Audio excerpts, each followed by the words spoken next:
Olá, prezados alunos. Iremos gravar aqui a nossa videoaula número 3, onde iremos abordar a estrutura muscular, né? Então, aqui vai ser um vídeo bem rápido sobre algumas questões da estrutura muscular da carne, né? Então, pela figura que vocês estão observando, como é que é mais fácil a gente fazer o estudo da estrutura muscular da carne, propriamente dita, né? Então, assim, a carne ela tem diversas estruturas. Então, o estudo ele fica mais fácil para vocês, alunos, a gente partindo da menor estrutura possível da carne. Então, qual seria a menor estrutura da carne? O que a gente chama de filamentos, né? E aí vocês vão vendo assim que cada conjunto de uma estrutura vai formando uma outra estrutura, né? Então, a gente tem os filamentos, as miofibrilas, né? Tem o feixe de fibras, tem o músculo. Então, a gente vai ver cada uma dessas estruturas, certo? Então, qual a menor estrutura da carne? É o que a gente chama de miofilamentos, né? Se a gente retornar aqui para a figura inicial, vocês estão vendo que os filamentos eles são como se fossem uns tubinhos fininhos que saem de dentro do músculo, né? Então, de que é composto esses miofilamentos? Na sua maioria de proteínas, né? Então essas proteínas elas estão dispersas na forma de filamentos, né? E aí elas podem apresentar duas funções. Uma motora, ou seja, é a função que faz com que o músculo ele tenha uma certa movimentação, né? Então a gente quando faz um exercício, a gente vê que o nosso músculo ele movimenta. Então lá internamente quem está se movimentando é esses miofilamentos, né? E outras proteínas também, desses miofilamentos, que compõem esses miofilamentos, elas também têm o que a gente chama de função regulatória, né? Agora, 90% desses miofilamentos é composto de duas proteínas bem conhecidas, né? Que são a quitina e miosina. A quitina ela é um miofilamento com espessura mais fina, enquanto a miosina ela tem uma espessura maior do que a quitina, certo? Já esses miofilamentos, né, quando a gente tem dentro da estrutura do músculo, né, um conjunto delas, vocês vão ver que vai ter uma estrutura que a gente chama de disco Z. Mais para frente eu vou mostrar uma figura detalhando essa questão do disco Z, né? Então, qual é a ideia? A estrutura da carne ela tem vários miofilamentos.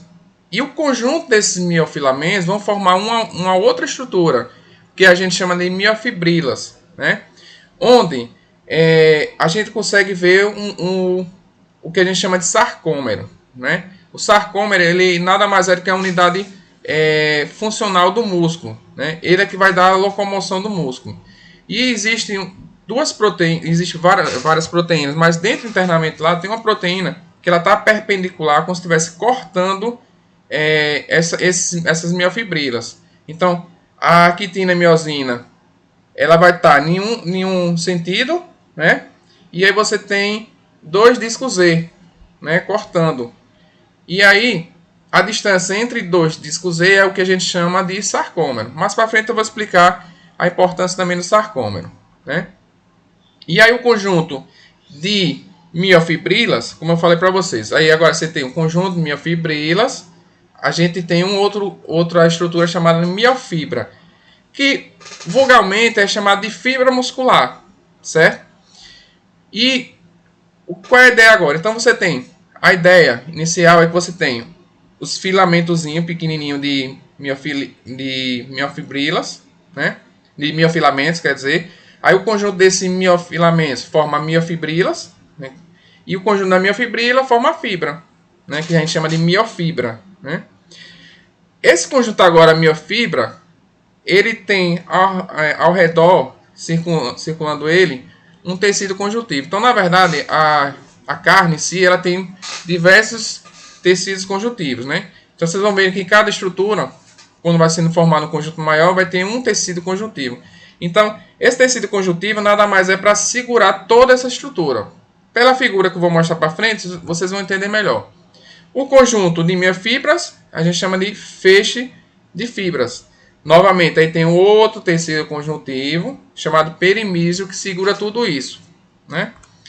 E o músculo nada mais é do que um conjunto de feixe de fibras. E novamente tem um outro tecido conjuntivo que a gente chama de epimísio, né? E esse músculo ele vai justamente se prender a um tendão, né? O tecido conjuntivo, ou seja, quando a gente faz um corte de carne, ou seja, todo corte de carne leva um pouco do tecido conjuntivo, né? Então, assim, basicamente, todo corte de carne leva um pouco desse tecido conjuntivo, ou seja, proporções, mas varia bastante da região anatômica desse corte, certo? Mas todo tecido conjuntivo, basicamente a gente tem dois principais, que é composto de colágeno ou elastina. O colágeno, na verdade, ele vai conferir a dureza do corte de carne, né? Então, assim, normalmente quando você tem um animal mais jovem, esse colágeno ele é termolábil, ou seja, ele facilmente se dissolve com o aquecimento, então ele forma uma gelatina. Mas quando o animal vai envelhecendo, esse colágeno ele é menos termolável, ou seja, quando você aquece, ele na verdade não forma essa gelatina, ele na verdade ele endurece mais ainda, que vai conferir que uma carne ele tenha menos maciez, certo? Então, essa questão do colágeno varia também da idade do animal, né? Já a elastina ela tem pouca participação na carne. Agora, na questão da cocção, ela se alonga, mas também não se dissolve. Então, o colágeno ele consegue se dissolver, a elastina não, né? E aí a gente também tem outro tecido, que agora que a gente chama de tecido adiposo, onde ocorre o acúmulo de gordura, certo? E a gente sabe que gordura fornece energia. E quando a gente vai falar da estrutura da carne, a gente tem 3 tipos de gorduras que pode ter numa carne, né? Então a gente tem, por exemplo, a gordura subcutânea, ou seja, aquela gordura que fica logo abaixo da pele, né? Ou aquela interna que envolve os órgãos, as vísceras. Tem uma intermuscular, ou seja, entre um órgão e outro, você vai ter essa gordura. E o que a gente tem aqui a gente chama de marmoreiro da carne, que é uma gordura intramuscular, entremeada na carne, né? E essa gordura é importante para tecnologia de carnes, porque dependendo da gordura, quando você tem uma carne com muita gordura intramuscular, quando ela vai para um processo de cocção, ela meio que se dissolve e ela causa suculência à carne, além de sabor, né? Então, inclusive a carne ela pode ser ela tem uma classificação em relação à quantidade dessa gordura intramuscular. Então, é uma gordura desejada na carne, né? Pronto. Chegamos aqui a uma figura muito mais simples de vocês entenderem, para a gente revisar essa questão da estrutura. Então, qual a menor estrutura possível na carne? O que a gente chama de miofilamentos. Como eu falei para vocês, miofilamentos é composto, na sua maioria, 90% da actina e a miosina. Vocês estão vendo que está saindo 2 filamentozinhos ali, chamado actina e miosina, mas são vários filamentos de actina e miosina. O conjunto desses filamentos chama-se miofibrila, né?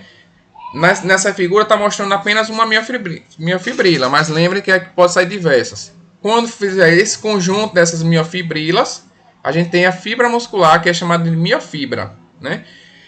Aí vocês estão vendo que tem um endomísio. O endomísio é um tecido conjuntivo que justamente segura tudo isso, né? A gente tem, além da fibra muscular, ela tem várias outras saindo nesse mesmo local. Então, esse conjunto de fibras musculares a gente chama de feixe de fibras, né? E esse feixe de fibras tem outro tecido conjuntivo que sustenta tudo isso, chamado perimísio. Saindo vários feixes de fibras, tendo um outro tecido conjuntivo segurando, chamado epimísio, a gente tem o que a gente chama de músculo, né? Então, por isso que todo corte de carne, né? Se você fizer um corte, você vai levar a questão do tecido conjuntivo. E por isso também que tem uma forma correta de cortar a carne, né? Então você teria que ver o sentido da fibra. Então se a fibra estiver nesse sentido horizontal, você tem que cortar a carne no sentido perpendicular. Por quê? Para você levar a menor porção da fibra muscular, né? Então se você cortar no sentido da fibra, o que acontece? A carne ela fica dura. Então você pode ter uma carne de boa qualidade, uma carne com bastante macia, mas tornar ela uma carne dura no processo de cocção, quando você fizer um corte carne no sentido da fibra, né? Então aqui é outra figura que mostra justamente essa estrutura, né? Então lá dos miofilamentos, chamada actina e miosina, como é que elas estão? Elas estão, na verdade, dispersas uma em cima da outra. Então você tem a actina em cima da miosina. Então, elas, dentro da estrutura da carne, ela consegue fazer esse movimento aqui de locomoção, certo? Então, ela se locomove lá dentro. Vocês estão vendo uma figura aí chamada sarcômero, né? Então, o sarcômero, ele tem um disco Z que ele faz o seguinte, ele está nesse sentido aqui, é perpendicular. Então, a distância entre dois discos Z a gente chama de sarcômero. Dentro do sarcômero contém o que? Actina e miosina. Então, imagine o seguinte, a fibra muscular ela é segmentada em vários sarcômeros, certo? Então, quando a gente faz um movimento, por exemplo, de contração, movimento, por exemplo, do braço, né, do músculo, o que está acontecendo aqui? A actina e miosina estão fazendo isso, certo? Se movimentando aqui, ó, elas estão fazendo isso, certo? Então, normalmente, quando você está com o músculo relaxado, elas estão relaxadas. Quando você faz um movimento, o que acontece? Elas contraem, certo? Por isso que o músculo ele tem essa movimentação, né? Então, é um movimento da actina e miosina lá dentro dessa região chamada sarcômero, né? Que é essa figura aqui. Então, se vocês observarem, você tem o sarcômero estirado. O que seria esse sarcômero estirado? É quando a gente tem, por exemplo, o nosso músculo relaxado, certo? Porém, para ter essa movimentação, é necessário que tenha um estímulo nervoso, né? Então, quando eu estou fazendo movimento aqui no meu braço, meu cérebro está dando um sinal. Olha, movimente, certo? Mas para acontecer esse mecanismo, é necessário que dentro do sarcômero, e a gente tem dois sais minerais que participam desse processo, que a gente chama de cálcio e magnésio. Então, quando a gente está com o sarcômero estirado, o cálcio 2+, ele está dentro do sarcômero. Agora, quando você recebe um estímulo nervoso para fazer uma contração, o que acontece? O cálcio ele sai da região do sarcômero. E aí você tem a actina e a miosina, elas travadas, elas formam uma ligação chamada actomiosina, né? Então, normalmente a gente tem no músculo, ora a gente está relaxado, ora está contraído, ora está relaxado, ora ele está contraído, certo? Isso vocês vão ver mais para frente, quando a gente for falar de transformação do músculo em carne, né? Que a gente vai ver que é o chamado rigor mortis, certo? Então, no rigor mortis tem esse fenômeno chamado de contração muscular. Porém, o que eu queria mostrar para vocês hoje é essa questão das estruturas musculares da carne, né? As principais que compõem o músculo. E lembrando que é importante saber também esse mecanismo chamado de contração muscular, que participa a actina e miosina e dois sais minerais chamados cálcio e magnésio, certo? Então, no próximo vídeo aula a gente vai falar sobre os constituintes básicos da carne. Até mais!